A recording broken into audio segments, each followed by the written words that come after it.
Le quart d'heure thématique de Smart Bourse chaque soir en fin d'émission Marché à thème. Le thème ce soir, c'est celui de la finance solidaire. Le troisième jeudi de chaque mois, c'est Frédéric Villot qui vient nous parler de finance solidaire, le fondateur de Mediatico. Bonsoir et bienvenue Frédéric. Bonsoir Grégoire, bonsoir à tous. Ravi de vous retrouver. Gros sujet sur la table. Ça a été annoncé il y a 15 jours par Bercy. Le ministre Bruno Le Maire en personne et les ministres de Bercy. La réforme du label ISR.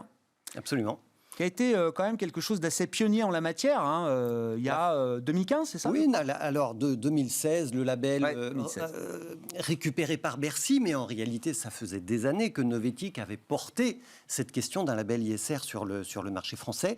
Il a fait son chemin, et puis là, on continue d'avancer. Alors pourquoi c'est important le label ISR? D'abord parce que c'est le label qui vous permet d'être à peu près certain qu'avec vos placements financiers, vous n'allez pas investir ni dans le charbon, ni dans le travail des enfants, que ce soit directement ou même indirectement. Et alors pourquoi est-ce qu'on a besoin de le réformer aujourd'hui? Pour deux raisons. La première, c'est parce que le monde change et les investisseurs sont de plus en plus exigeants sur tout ce qui concerne les critères d'investissement. On parle de plus en plus aujourd'hui de la finance d'impact. On est au-delà de la finance responsable aujourd'hui. Tout le monde devient beaucoup plus exigeant. Et puis la deuxième raison, c'est que la réglementation européenne, elle change. Et la France, effectivement, qui était pionnière sur la finance responsable en Europe, elle doit s'adapter aujourd'hui. Alors on a le président de l'AMF qui s'est exprimé récemment sur le sujet. Lui, il plaide pour un label européen des fonds durables. Et puis, Olivia Grégoire, qui est la secrétaire d'État à l'économie sociale, solidaire et responsable, elle va faire une annonce la semaine prochaine sur la révision de la directive européenne sur le reporting extra-financier. Et elle expliquait déjà, elle a pris les devants, elle expliquait déjà dans le JDD le week-end dernier pourquoi ces sujets sont importants.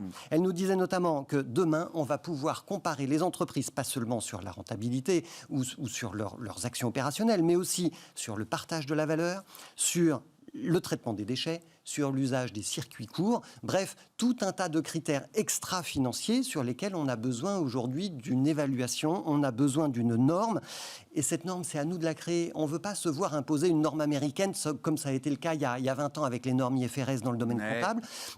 Parce qu'elle c'est le risque, c'est le risque. Bien sûr, c'est le risque. Ouais. Et elle explique que derrière la norme, derrière la terminologie, en fait, c'est un modèle de société qui s'impose. Et nous, en Europe, on veut un modèle européen. On ne veut pas un modèle américain. Je reviens à la réforme du label ISR. Et c'est vrai que c'était dans le communiqué de Bercy il y a 15 jours quand ils ont annoncé la réforme, pour mieux coller aux attentes des épargnants. Et c'est très bien, effectivement. Est-ce que c'est aussi une bonne nouvelle, entre guillemets, pour les investisseurs? Aujourd'hui, je ne sais pas, vous allez me dire combien de fonds sont labellisés ISR, mais si vous n'êtes pas ISR, vous ne faites pas de commerce avec vos fonds et vos placements auprès des épargnants aujourd'hui. En réalité, chacun met son argent où il veut. Enfin, c'est bien d'y réfléchir avant de le mettre quelque part. Donc oui, aujourd'hui, il faut donner du sens à son argent. Et les épargnants sont aussi des investisseurs, parce qu'ils ont de l'argent, ils travaillent cet argent, alors il faut savoir où il va. Et effectivement, ce label ISR, jusque-là, il était vu comme trop généraliste, trop confus aussi parfois. N'empêche qu'il a fait le job. Depuis 5 ans qu'il est piloté à Bercy, ce label, il a réussi à convaincre les fabricants de fonds. On a aujourd'hui en France 690 fonds qui sont labellisés ISR. Ça représente 212 milliards d'euros. Maintenant, avec la réforme, peut-être que ce label, il va enfin convaincre le public, les épargnants. Et c'est important parce qu'on a vu pendant la crise du Covid que les épargnants, ils ont un surcroît d'épargne de 200 milliards d'euros. C'est quasiment le même montant que ce qu'ont collecté les fonds ISR. Donc, vous voyez, on pourrait presque doubler la mise si chaque épargnant mettait l'argent là où il fallait dans des fonds ISR. Donc Bercy est en train de regarder tout ça, ils se donnent 12 mois, ils vont examiner le marché, ils vont étudier les propositions, ils vont consulter et à la fin ils vont réformer le label ISR, ce sera donc l'année prochaine. Bon, très bien pour l'épargnant qui va pouvoir y voir plus clair, d'autant que et je crois que c'est assez bien documenté depuis des années maintenant, les performances d'un fonds responsable, on va l'appeler comme ça, non seulement ne déméritent pas, mais sont parfois même supérieurs aux performances d'un marché ou d'un fonds non responsable. Oui, Grégoire, oui. Vous le savez, vous, sur ce plateau chez Smart Bourse. Je pose encore la question de temps en temps à des gérants. Mais oui. Bien sûr, il y a des gens qui ne le savent pas, on est en droit de se poser des questions. Voilà, bien sûr, est-ce que ça rapporte autant que le reste? Bon, il y a une étude encore récente du Forum pour l'investissement responsable et de l'École Polytechnique, c'est quand même pas n'importe qui nous dit que oui, ces fonds ISR, ils font au moins la même chose que le marché, en moyenne. Ouais. Bien sûr, il y en a quelques-uns qui perdent, il y en a beaucoup qui gagnent. Et si on regarde 62% des fonds qui surperforment la moyenne du marché.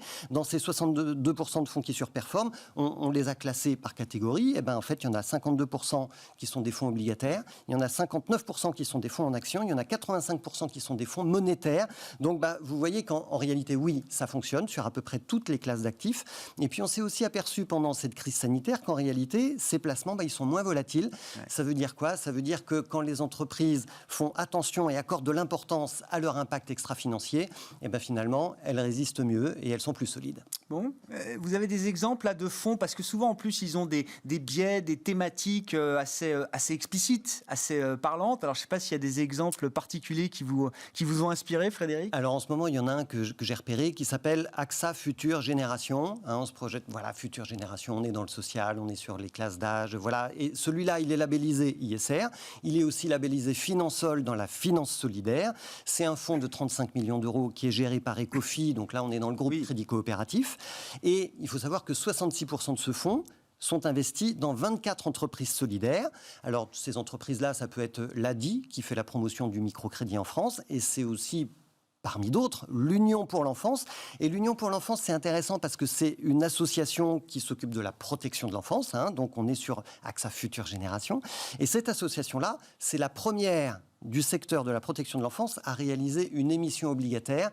Ils viennent de lever 1 million d'euros quand même pour financer leurs actions auprès de 5 investisseurs différents. Donc il y a AXA, il y a aussi Invest, il y a France Active, Generali, la Banque Postale Asset Management, des fonds qui sont très, très versés aussi dans l'économie sociale et solidaire. Et ce qu'ils veulent faire avec ce million d'euros, c'est tout simplement financer leur mission parce qu'il n'y a plus beaucoup d'argent public en ce moment. Donc voilà, donc ils sont allés chercher de l'argent privé. En tous les cas, l'argent, il est facile aujourd'hui. Alors, mais bon, oui, c'est un autre sujet. En tout cas, ils sont allés chercher dans le privé et ce qu'ils veulent, c'est financer l'hébergement des enfants dans des foyers, c'est soutenir les familles en difficulté, c'est aussi former les familles d'accueil.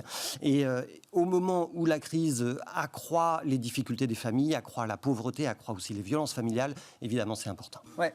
Bon, alors, soit on peut confier son argent à un fonds, effectivement, avec le label ISR, Finansol, etc. Il y a des manières encore plus directes, et c'est vrai qu'on en parle avec vous, parce que dans le financement de l'économie sociale et solidaire, des entreprises sociales et solidaires, il y a quand même le crowdfunding qui permet d'être investisseur en direct dans certaines de ces entreprises. Du côté du crowdfunding, qu'est-ce que vous avez pu repérer, Frédéric? En direct, et ça devient très concret. Ah oui. Alors, je vous disais, le label ISR, il a 5 ans, merci. Il y a quelqu'un d'autre qui fête son 5e anniversaire, c'est Zest.coop. Zest, en fait, c'est la plateforme de crowdfunding de la banque éthique, la NEF. Et donc, en fait, en 5 ans, ils ont plutôt un joli palmarès quand même. Ils ont réussi à avoir 60 000 inscrits sur leur plateforme. Ils ont collecté 3,2 millions en euros, bien sûr. Ils ont financé 530 projets et ce sont toujours des projets écologiques, sociaux ou culturels. Et en ce moment, alors par exemple, sur Zest.coop, vous pouvez financer le projet de Maxence et Timothée. Alors celui-là, il m'a bien plu, vous allez voir, c'est assez amusant. Ils cherchent en ce moment 8 000 euros.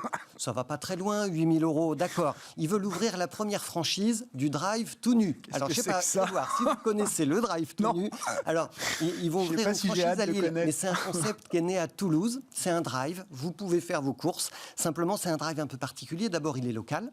Et puis, il est zéro déchet. Ça veut dire qu'il n'y a pas d'emballage au drive tout nu. Vous faites vos courses, c'est du vrac.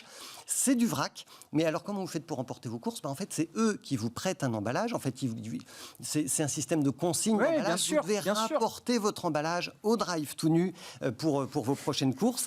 Et alors, pour les aider, là, Maxence et Timothée, dépêchez-vous d'abord parce qu'il ne reste que 5 jours sur leur levée de fonds sur Zest.coop.